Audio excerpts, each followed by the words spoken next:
नमस्कार, आप देख रहे हैं डीडी न्यूज का विशेष सांकेतिक भाषा समाचार। आपके साथ मैं हूं पराक्रम सिंह शेखावत। बताएंगे आपको इस वक्त की बड़ी खबरें और समाचार की शुरुआत सुर्खियों के साथ। प्रधानमंत्री नरेंद्र मोदी ने कर्तव्य भवन 3 का किया उद्घाटन। आधुनिक भवन में गृह और विदेश मंत्रालय समेत अनेक विभागों का होगा कामकाज। नवाचार, दक्षता और सहयोग बढ़ाने की दिशा में अहम कदम।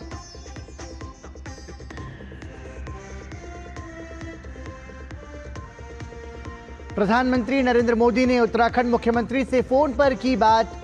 आपदा से उबरने के लिए हर संभव मदद का दिया भरोसा। राहत बचाव अभियान युद्ध स्तर पर जारी। मुख्यमंत्री पुष्कर सिंह धामी ने आपदा प्रभावित धराली के पीड़ितों से की बात। प्रशासन को प्रभावितों की त्वरित सहायता के निर्देश। लोकसभा से वाणिज्य पोत परिवहन विधेयक 2024 को हरी झंडी। समुद्र द्वारा माल वहन विधेयक 2025 भी राज्यसभा से पारित। कार्यवाही में बाधा डालने पर विपक्ष पर बरसे संसदीय कार्य मंत्री किरेन रिजिजू। कहा, कोर्ट में मामला लंबित होने के कारण एसआईआर पर चर्चा संभव नहीं।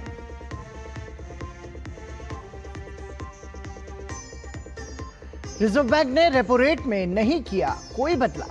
नीतिगत दरें 5.5% पर बरकरार।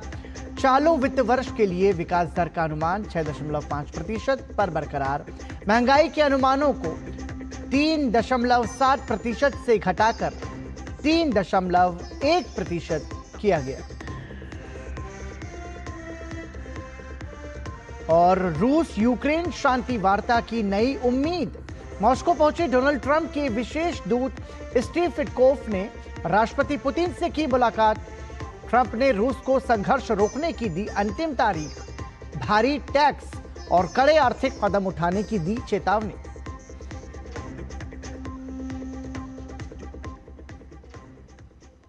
और सुर्खियों के बाद आइए अब खबरों पर नजर डालते हैं विस्तार से। खबरों पर सांकेतिक भाषा के जरिए आपको समझाने का प्रयास करेंगी हमारी सहयोगी दीपाली। और शुरुआत करते हैं आज की पहली खबर से। प्रधानमंत्री नरेंद्र मोदी ने दिल्ली के कर्तव्य पथ स्थित कर्तव्य भवन 3 का उद्घाटन किया। इस भवन का उद्देश्य प्रशासनिक प्रक्रियाओं को सुव्यवस्थित करने के साथ शासन को अधिक सक्षम बनाना है। ये भवन दिल्ली में फैले विभिन्न मंत्रालयों और विभागों को एक साथ लाकर दक्षता, नवाचार और सहयोग को बढ़ावा देगा। कर्तव्य भवन 3 सेंट्रल विस्टा के व्यापक परिवर्तन की परियोजना का एक महत्वपूर्ण हिस्सा है, जो कि सरकार के व्यापक प्रशासनिक सुधार के एजेंडे का प्रतीक है। इसके साथ ही कर्तव्य भवन 3 को पर्यावरण अनुकूल बनाया गया है। इसमें जीरो डिस्चार्ज अपशिष्ट प्रबंधन, आंतरिक ठोस अपशिष्ट प्रसंस्करण जैसी सुविधाएं मौजूद हैं। भवन निर्माण के लिए रिसाइकल की गई निर्माण सामग्री का भी व्यापक इस्तेमाल किया गया है। साथ ही भवन में ऊर्जा दक्षता और जल प्रबंधन पर भी व्यापक जोर दिया गया है। प्रधानमंत्री नरेंद्र मोदी ने भवन का निर्माण करने वाले श्रमिकों से बात की। प्रधानमंत्री ने भवन परिसर में पौधा भी लगाया। तो दक्षता और नवाचार को सहयोग दिलाने में महत्वपूर्ण भूमिका निभाएगा कर्तव्य भवन 3, जिसका उद्घाटन प्रधानमंत्री नरेंद्र मोदी ने किया। यह अपने आप में महत्वपूर्ण है। सेंट्रल विस्टा प्रोजेक्ट के तहत इसका निर्माण किया गया है और केंद्र सरकार के महत्वपूर्ण मंत्रालयों का केंद्र होगा कर्तव्य भवन 3, जिसे आधुनिक तकनीक से तैयार किया गया है।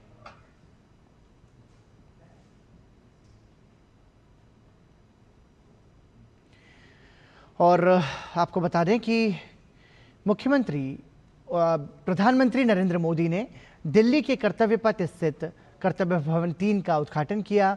इस दौरान प्रधानमंत्री भवन का निर्माण करने वाले श्रमिकों से मिले और उनसे बातचीत की। प्रधानमंत्री नरेंद्र मोदी ने एक्स पर श्रमिकों के साथ मुलाकात की तस्वीरें साझा करते हुए लिखा कि कर्तव्य भवन विकसित और आत्मनिर्भर भारत के निर्माण के लिए हमारी प्रतिबद्धता को दर्शाता है।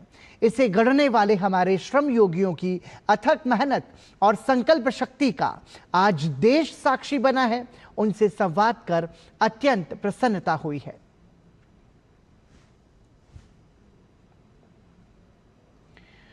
उत्तराखंड के मुख्यमंत्री पुष्कर सिंह धामी ने धराली में आपदा प्रभावित क्षेत्र का दौरा किया, राहत कार्यों की समीक्षा की।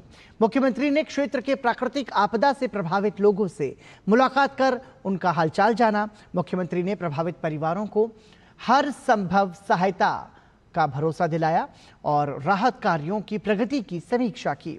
मुख्यमंत्री ने मौके पर तैनात राहत और बचाव कार्यों में जुटे कर्मियों से भी भेंट की। उन्होंने अधिकारियों को निर्देश दिए कि राहत सामग्री और सहायता समयबद्ध तरीके से सभी प्रभावितों तक पहुंचे। राहत कार्यों को गति देने के उद्देश्य से 2 हेलीकॉप्टर्स के माध्यम से आवश्यक खाद्य सामग्री और राहत सामग्री धराली क्षेत्र में पहुंचाई गई है। इसके अतिरिक्त भारतीय वायुसेना के चीनी हेलीकॉप्टर से भारी मशीनरी भी पहुंचाई जा रही है, जिससे मार्गों की मरम्मत, मलबा हटाने और अन्य आवश्यक कार्यों को शीघ्रता से अंजाम दिया जा सके। राज्य सरकार की प्राथमिकता प्रत्येक प्रभावित व्यक्ति तक राहत पहुंचाना और सामान्य स्थिति बहाल करना है। मुख्यमंत्री ने प्रशासन को निर्देशित किया कि कोई भी प्रभावित परिवार सहायता से वंचित न रहे। मुख्यमंत्री पुष्कर सिंह धामी ने बताया कि धराली में सेना के लोगों ने लगभग 190 लोगों को रेस्क्यू किया और सुरक्षित स्थानों पर पहुंचाया।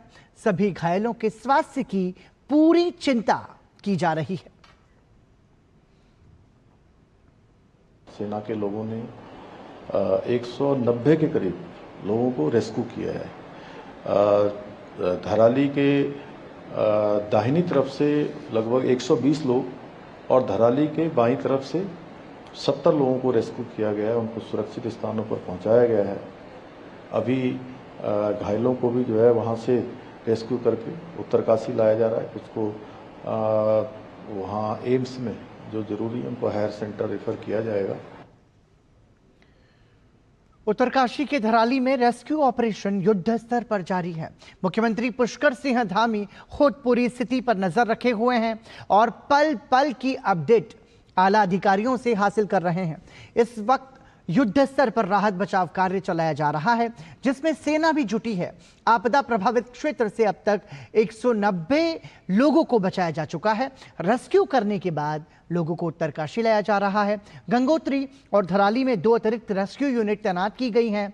हर्षिल से धराली तक सड़क मार्ग खोलने के लिए मिट्टी हटाने वाले उपकरण तैनात किए गए हैं।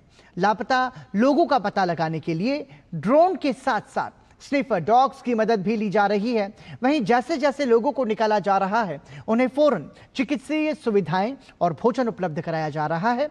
वहीं राज्य सरकार की मांग पर केंद्र सरकार ने चंडीगढ़, सरसावा और आगरा से 2 चिनूक और 2 Mi-17 हेलीकॉप्टर उपलब्ध करा दिए हैं।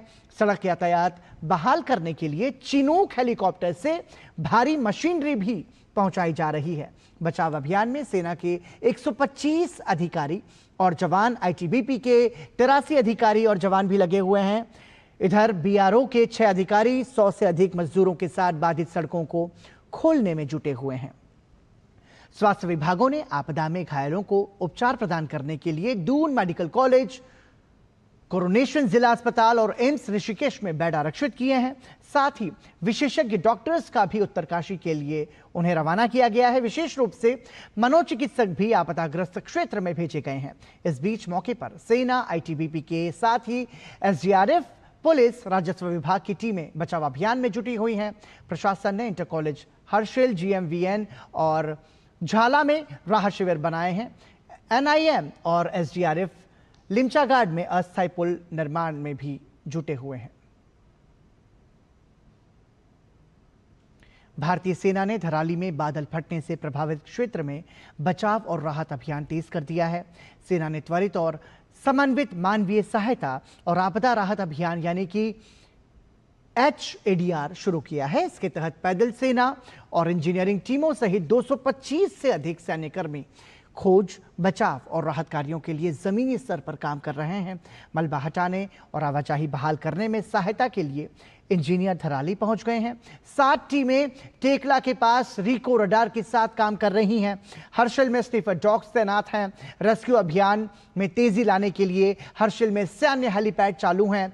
Chinook MI-17 ALH helicopter jolly grant, Chandigarh और सरसावा में सैनिकों और सामग्री को हवाई मार्ग से ले जाने के लिए स्टैंड बाय पर हैं। वहीं सेना ने नुकसान की भी जानकारी दी है।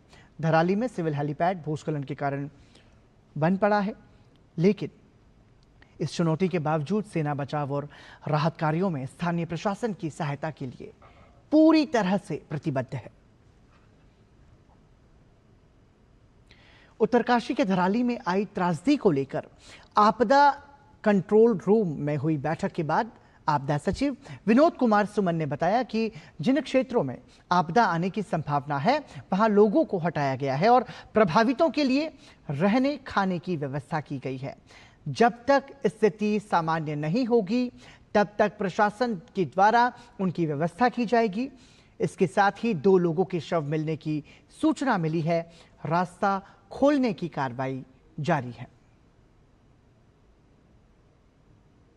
जॉली ग्रांट में कई हेलीकॉप्टर हमारे आर्मी के और हमारे सिविल के आ गए हैं। जो भी हेलीकॉप्टर यहाँ आ गए हैं सब उड़ने का प्रयास कर रहे हैं। विंडो का इंतजार है, ज्यों ही समय मिलेगा तत्काल वो मौके पर जाएंगे। जिनको हटाया गया है माननीय मुख्यमंत्री जी द्वारा सभी के लिए रहने खाने की व्यवस्था के लिए कहा गया है। अगर किसी के पास बिस्तर या कोई कपड़े की आवश्यकता है, कंबल वगैरह की आवश्यकता है, उसके लिए भी कहा गया है। और जब तक स्थिति सामान्य नहीं होती है तब तक प्रशासन उनकी व्यवस्था कराएगा। हमारी मैन पावर और मशीनें तैयार हैं। यहाँ पर चिनूक हेलीकॉप्टर से एक बार में हम बहुत सारे लोगों को भेज सकते हैं, या JCB मशीन या कोई बड़ा कोई सामग्री है उसको हम भेज सकते हैं। और जितने भी आधुनिक उपकरण हो सकते हैं सभी प्रकार के उपकरणों का हम लोग प्रयोग कर रहे हैं। उत्तराखंड में उत्तरकाशी के धराली में बादल फटने से हुई भारी तबाही को लेकर गढ़वाल से भाजपा सांसद अनिल बलूनी ने आज अपने साथी सांसद माला राज्य लक्ष्मी शाह, त्रिवेंद्र सिंह रावत और अजय भट्ट के साथ प्रधानमंत्री नरेंद्र मोदी से मुलाकात की। इस बात की जानकारी अनिल बलूनी ने अपने सोशल मीडिया प्लेटफॉर्म X के जरिए देते हुए कहा कि प्रधानमंत्री उत्तरकाशी में आई इस भीषण विपदा से मर्माहत, शोकाकुल और व्यथित हैं। वो स्वयं राहत और बचाव कार्य की लगातार समीक्षा कर रहे हैं। उन्होंने कहा कि केंद्र सरकार और राज्य सरकार की तमाम एजेंसियां राहत, बचाव और पुनर्वास के कार्य में पूरी तत्परता के साथ जुटी हुई है। अनिल बलूनी ने कहा कि प्रधानमंत्री नरेंद्र मोदी ने सभी सांसदों से कहा है कि वो अपने लोकसभा क्षेत्र के अतिवृष्टि और भूस्खलन के इलाकों में रह रहे लोगों से संपर्क में रहें और उन्हें हर संभव सहायता उपलब्ध कराने के लिए प्रयासरत रहें। और आइए अब नजर डालते हैं मौसम से जुड़ी खबर पर। भारत मौसम विज्ञान विभाग ने देश के कई स्थानों पर भारी बारिश की चेतावनी जारी की है। मौसम विभाग के अनुसार उत्तराखंड और उत्तर प्रदेश में अगले 24 घंटों के दौरान भारी से बहुत भारी वर्षा जारी रहने की संभावना है और उसके बाद उसमें कमी आने की संभावना भी है। साथ ही पूर्वोत्तर और आसपास के पूर्वी भारत में अगले 7 दिनों के दौरान भारी से बहुत भारी वर्षा जारी रहने की संभावना है। वहीं अरुणाचल प्रदेश के कुछ स्थानों पर 8 अगस्त को अत्यंत भारी वर्षा होने की संभावना है। साथ ही मध्य भारत और राजस्थान में अगले 6-7 दिनों के दौरान हल्की वर्षा की संभावना है।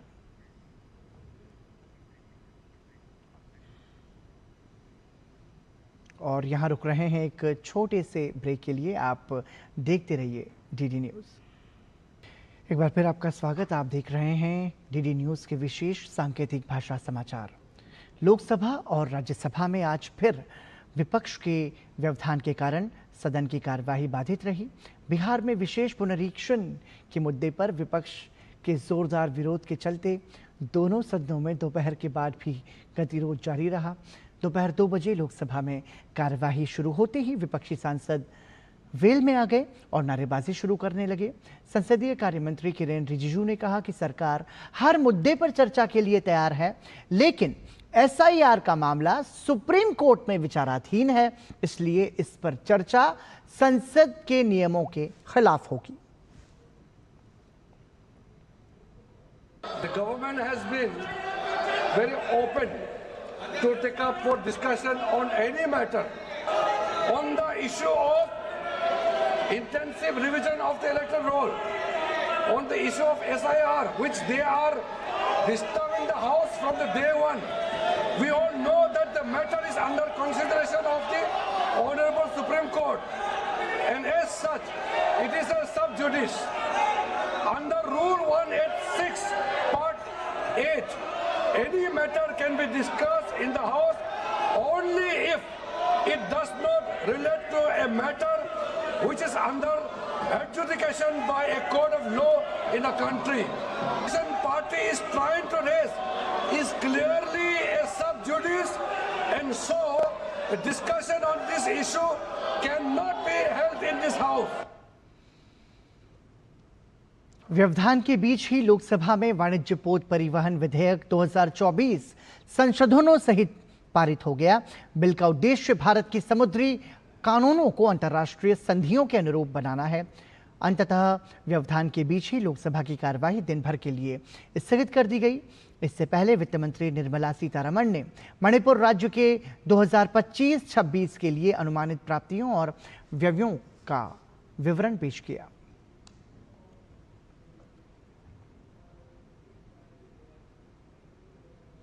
दूसरी तरफ राज्यसभा में भी स्थिति कुछ अलग नहीं रही। दोपहर 2 बजे सदन की कार्यवाही शुरू होते ही विपक्षी दलों ने जोरदार हंगामा किया। व्यवधान के बीच ही समुद्री माल ढुलाई विधेयक 2025 भी राज्यसभा से पारित हुआ। विपक्ष के नेता मल्लिकार्जुन खड़गे ने नियमों की समानता पर सवाल उठाए, जिसे सत्ता पक्ष के नेता जेपी नड्डा ने खारिज करते हुए कहा कि जो सदन चलने नहीं देते उन्हें पॉइंट ऑफ ऑर्डर का अधिकार नहीं है। Those who create disorder in the House have got no right to raise point of order.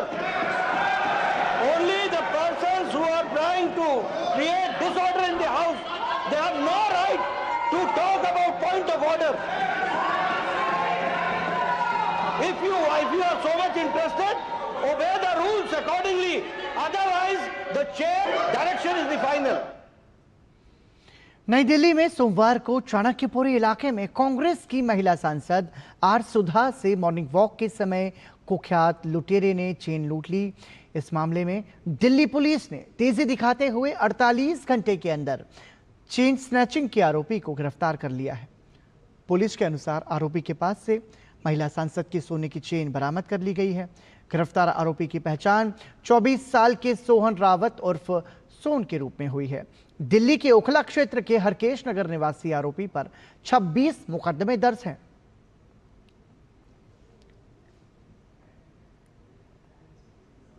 Chain snatching का मुकदमा वर्कआउट किया है।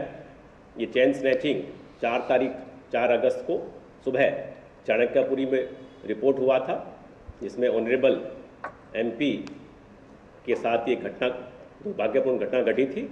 हमने स्नैचर की बाइक, जिस स्कूटी पर स्नैचिंग हुई थी, उसको ट्रेल किया। कैमरों की मदद से हमने बिल्कुल उसका बैकवर्ड फॉरवर्ड मूवमेंट देखा कि वो कहाँ कहाँ गया है। उसकी मदद से हमें उसके मूवमेंट ट्रैक कर पाए। हमने उस स्नैचर को रंगे हाथों पकड़ा और उसके इंस्टांस पर हमको जो स्नैच चैन थी वो रिकवर हो गई है। और ये एक्यूज्ड सोहन रावत है, 24 साल की उम्र है। ये हैबिचुअल ऑफेंडर है। इस पर 26 मुकदमे दर्ज है। कपड़ा मंत्री गिरिराज सिंह भारतीय हथकरघा क्षेत्र में कार्बन फुटप्रिंट आकलन विधियां और केस स्टडीज नामक पुस्तक का विमोचन करने पहुंचे, जिसे हथकरघा विकास आयुक्त कार्यालय, कपड़ा मंत्रालय और टेक्सटाइल्स एंड फाइबर इंजीनियरिंग विभाग IIT दिल्ली द्वारा संयुक्त रूप से तैयार किया गया है। यह पुस्तक वास्तविक दुनिया के केस स्टडीज के माध्यम से कार्बन फुटप्रिंट मापने के लिए सरल कदमों का प्रयास करती है। इसमें विभिन्न तैयार उत्पाद जैसे cotton sari, floor mat, ikat sari, Banarasi sari और अन्य समकालीन हथकरघा वस्त्र शामिल हैं। इसमें निम्न लागत डेटा संग्रहण और उत्सर्जन मापन की विधियों को भी शामिल किया गया है, ताकि साधारण संकेतकों के माध्यम से हथकरघा क्षेत्र में पर्यावरण अनुकूल उत्पादन को बढ़ावा दिया जा सके। हैंडलूम पावरलूम से लगभग 41% कम उत्सर्जन करता,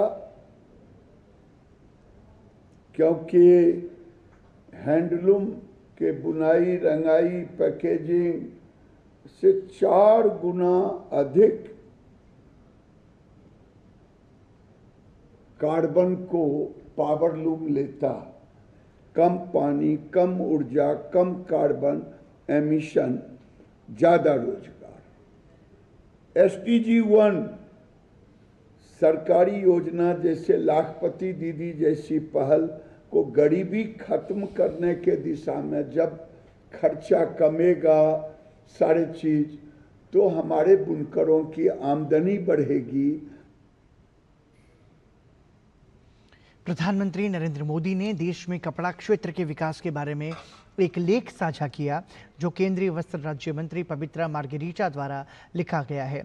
अपनी प्रतिक्रिया में प्रधानमंत्री नरेंद्र मोदी ने कहा कि लेख के माध्यम से स्पष्ट किया गया है कि भारत में वस्त्र उद्योग के विकास ने किस तरह विरासत, नवाचार और सामूहिक प्रयास को एक साथ जोड़कर आगे की यात्रा तय की है। उन्होंने कहा कि देश का हथकरघा क्षेत्र विश्व को प्रेरित करने के लिए तैयार है।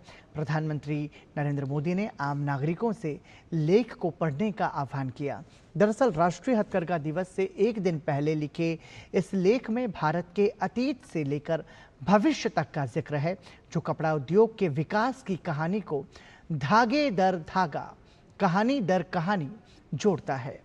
लेख में 1905 के स्वदेशी आंदोलन को भी याद किया गया है, जब हाथ से बुना कपड़ा न केवल एक वस्त्र के रूप में बल्कि प्रतिरोध, आत्मनिर्भरता और सांस्कृतिक पहचान के एक सशक्त प्रतीक के रूप में उभरा। भारत के लिए ये एक नई शुरुआत थी, जो विरासत, कला और सामुदायिक अभिव्यक्ति के ताने बाने के साथ विकसित हुई।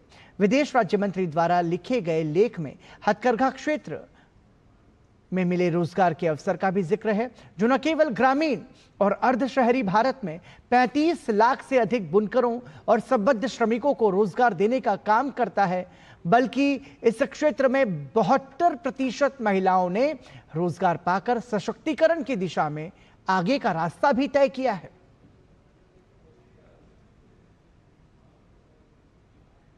सरकार ने रचनात्मक स्वतंत्रता के प्रति अपनी प्रतिबद्धता दोहराते हुए सूचना प्रौद्योगिकी के नियम 2021 के माध्यम से OTT प्लेटफॉर्म की निगरानी के लिए एक त्रिस्तरीय शिकायत निवारण तंत्र लागू किया है। यह तंत्र OTT सामग्री को विनियमित करने और अनुचित सामग्री को प्रसारित होने से रोकने के लिए बनाया गया है। साथ ही सरकार ने स्पष्ट किया है कि प्रिंट, डिजिटल और AV मीडिया में सरकारी संदेश को व्यापक दिशा निर्देशों द्वारा संचालित किया जाएगा। सरकार ने AVGC XR के लिए कुशल कार्यबल विकसित करने के लिए वैश्विक प्रौद्योगिकी दिग्गजों के साथ साझेदारी की है। AVGC XR में अगली पीढ़ी की प्रतिभाओं को प्रशिक्षित करने के लिए 392.85 करोड़ रुपए के निवेश से भारतीय रचनात्मक प्रौद्योगिकी संस्थान की शुरुआत की गई है। अमेरिकी राष्ट्रपति डोनाल्ड ट्रंप के विशेष दूत स्टीव विटकॉफ ने मॉस्को में रूसी राष्ट्रपति व्लादिमीर पुतिन से मुलाकात की। ये मुलाकात रूस को दी गई राष्ट्रपति ट्रंप की डेडलाइन से 2 दिन पहले हुई है। राष्ट्रपति ट्रंप रूस पर यूक्रेन से युद्ध खत्म करने का समझौता करने के लिए दबाव बना रहे हैं। समझौता नहीं होने पर राष्ट्रपति डोनाल्ड ट्रंप ने रूस पर नए प्रतिबंध लगाने की धमकी दी है। इस नजरिए से विटकॉफ की इस मुलाकात को काफी महत्वपूर्ण समझा जा रहा है।